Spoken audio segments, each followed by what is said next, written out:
Hi, my name is Alex. I'm 21 years old and I live in Austin, Texas. I'm a university student studying business administration, but there's something about me that might surprise you. I've struggled with English even though I've been learning it for years, and not just speaking English, but thinking in English. You might wonder, Alex, aren't you in the US? Don't you speak English every day? Yes, I do. But speaking English and thinking in English are two very different things. Let me tell you my story. I grew up in a bilingual household. My parents are originally from Mexico, so Spanish was the first language I learned. At home, we spoke mostly Spanish, and even though I learned English in school, I always translated everything in my head before I spoke. If someone asked me, "How was your weekend?" my brain would first think in Spanish, then I'd translate it into English and say, "My weekend was good." It might seem like a small thing, but this habit made my English slow. Conversations felt exhausting. I always needed a few extra seconds to respond. Sometimes, by the time I was ready to say something, the topic had already changed. I realized this habit was holding me back. If I wanted to speak fluently, I had to stop thinking in Spanish. I had to start thinking in English.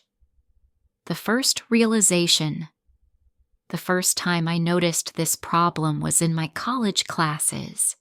My professor would ask a question, and my classmates would answer quickly. I, on the other hand, would sit there translating in my head.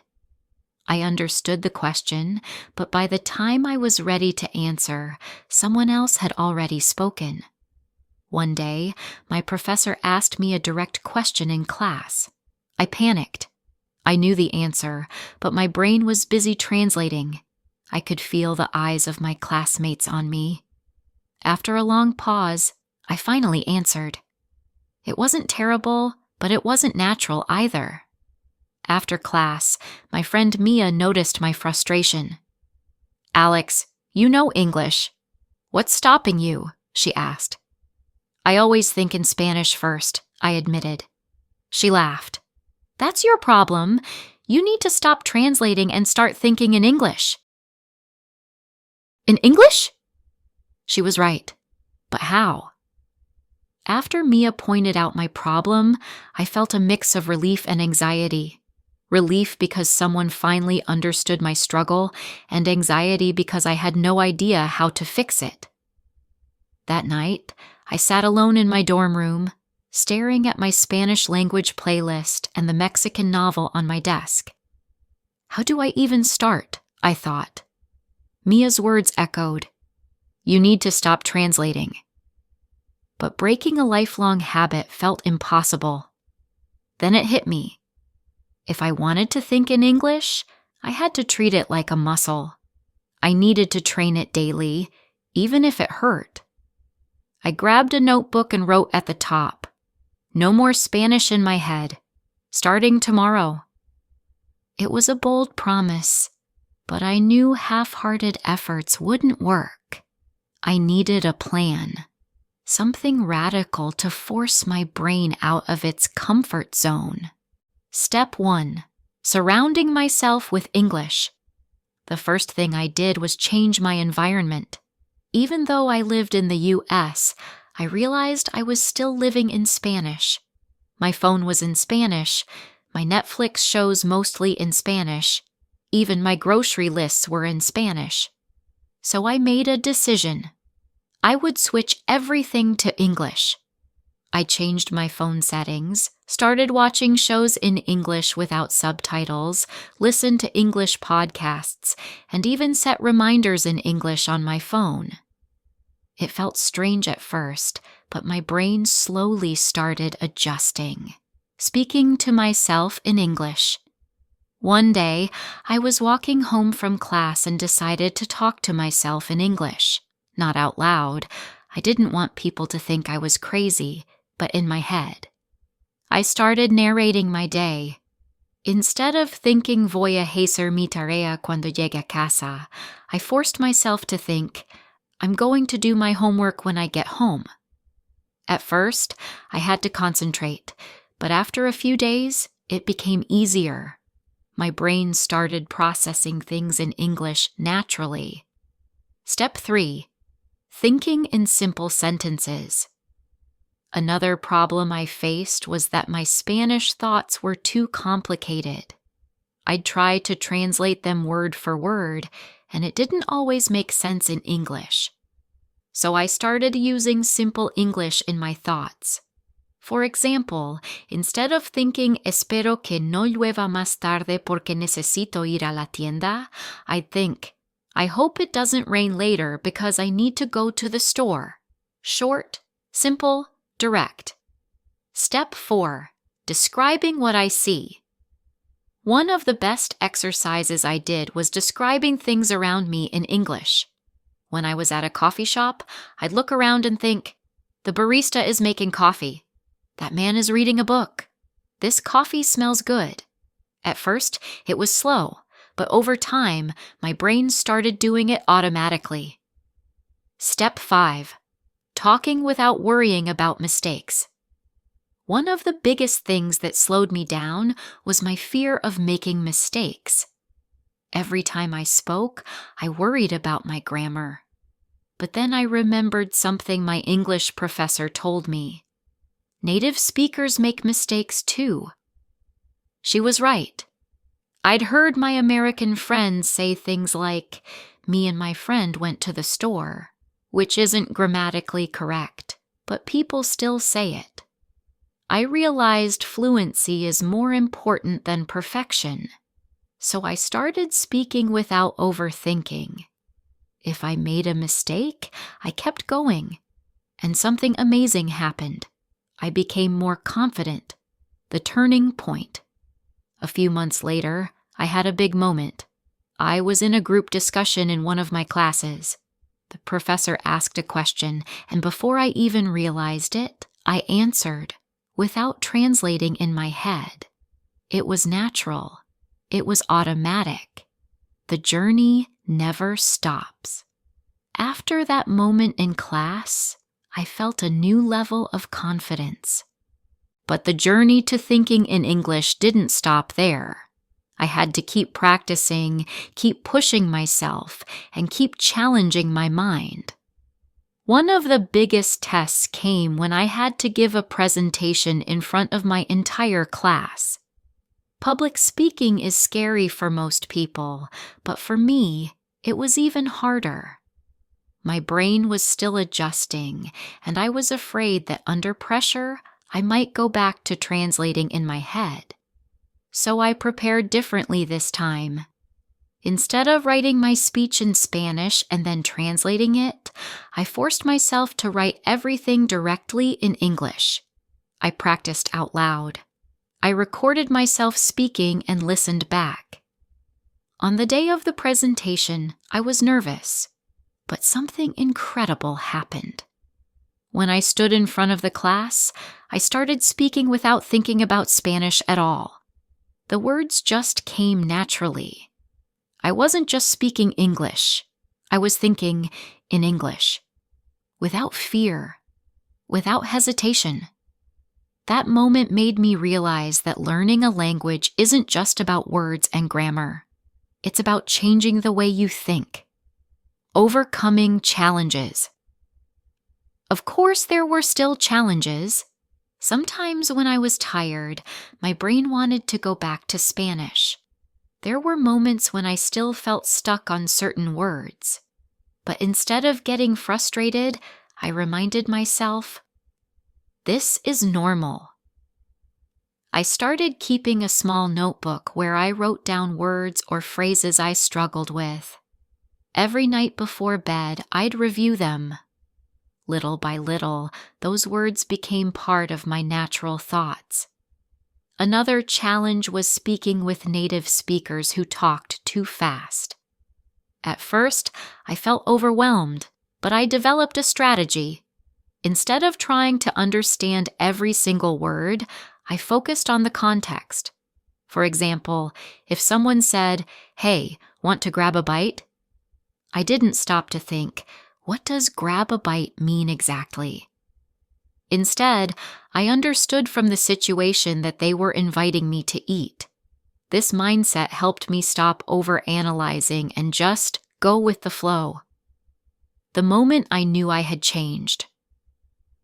A few months after my journey started, something funny happened. I was walking through campus, texting my friend, when I suddenly realized I'd written the whole message in English without even thinking about Spanish. I stopped for a second. I wasn't translating. I wasn't hesitating. My brain had fully switched to English. That was the moment I knew I'd finally trained my mind to think in English. Thinking in English isn't about being perfect. It's about making English a natural part of your life. If you're struggling right now, don't worry. It takes time, but it's possible. Just remember, stop translating in your head. Surround yourself with English every day. Talk to yourself in English. Use simple sentences and grow from there. Accept that mistakes are part of learning. If you keep practicing, one day you'll realize your brain has made the switch, just like mine did. The power of patience and persistence. After I realized my brain had started thinking in English, I felt proud. But I also knew this was just the beginning. Learning a language isn't something you do once and then stop. It's a continuous journey. Even after making so much progress, I still had moments when my mind would switch back to Spanish, especially when I was tired or stressed. At first, I was frustrated. Why am I still thinking in Spanish sometimes? But then I reminded myself, this is normal. Our brains are naturally wired to go back to the language we're most comfortable with. That's why I had to be consistent. My daily routine to keep thinking in English. Every day, I made sure to practice in small but effective ways. Morning routine in English. As soon as I woke up, I narrated my morning in English. I need to brush my teeth. I'll make some coffee. I have a class at 10 a.m. This set my brain in English mode for the day. Writing my thoughts before bed. I'd write a short journal entry in English about my day. It didn't have to be perfect, but it helped me process my thoughts in English before sleeping. Speak it English, even when alone. Whenever I was alone, I practiced speaking out loud. If I was driving, I'd talk about what I saw on a road. If I was cooking, I'd say, "Now I'm cutting the onions. This smells amazing." English-only conversations. I told my friends and classmates I wanted to practice more, so even when I was with my Spanish-speaking friends, we challenged each other to speak only in English for at least 30 minutes. Using English to solve problems. If I was thinking about something stressful, like an assignment or an important decision, I forced myself to think through the problem in English. It helped me train my brain to handle even complex thoughts in English. These small steps made a huge difference. The first dream in English. One of the craziest moments in my journey was the first time I dreamed in English. I remember waking up feeling shocked. My entire dream had been in English. I had spoken in English, and even the people in my dream were speaking in English. That's when I knew my brain had truly adapted.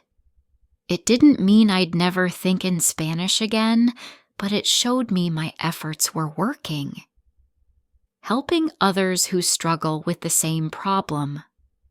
After going through this journey, I started noticing many people around me were struggling with the same thing, especially international students at my university. One day, I met a girl named Sophia who'd recently moved from Colombia. She was fluent in English, but she told me she still thought in Spanish all the time. I smiled and said, "I used to be exactly like you." I shared my story with her, and she was shocked. "But you sound so natural in English," she said. "Because I trained my brain," I told her. "You can do it too."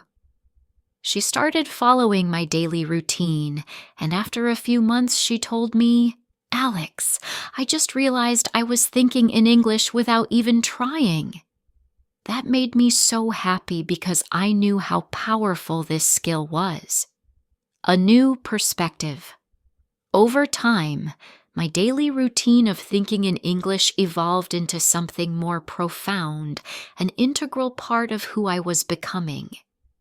I began to notice that the language wasn't just a tool for conversation, it was reshaping my perspective on life. One brisk autumn morning, I found myself preparing for a group project meeting in one of my business classes.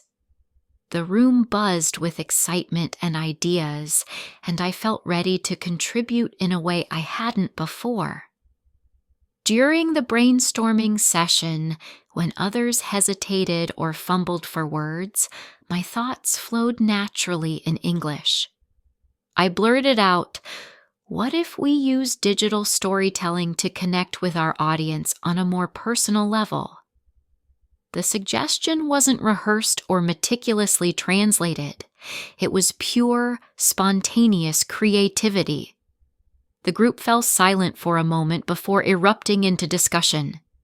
In that instant, I realized my inner voice, once burdened by constant translation, had become a powerful asset. The Internship Challenge. Soon after that pivotal meeting, an opportunity presented itself that would further test and refine my newfound fluency. I secured an internship at a thriving startup in Austin, a company known for its innovative approach and fast-paced environment. Walking into the office on my first day, I was both excited and nervous. I knew that in the world of business, precision and quick thinking were essential, and I was determined to meet those expectations. The internship was a whirlwind of meetings, project deadlines, and impromptu brainstorming sessions. At one team meeting, while discussing strategies to revamp our marketing campaign, I encountered an unfamiliar business idiom. Instead of freezing up or mentally reverting to Spanish, I made a quiet promise to myself. I'd ask for clarification later and learn from it. That evening, after a long day of absorbing new information, I sat at my desk, researching the idiom. With each new term I learned, my confidence grew.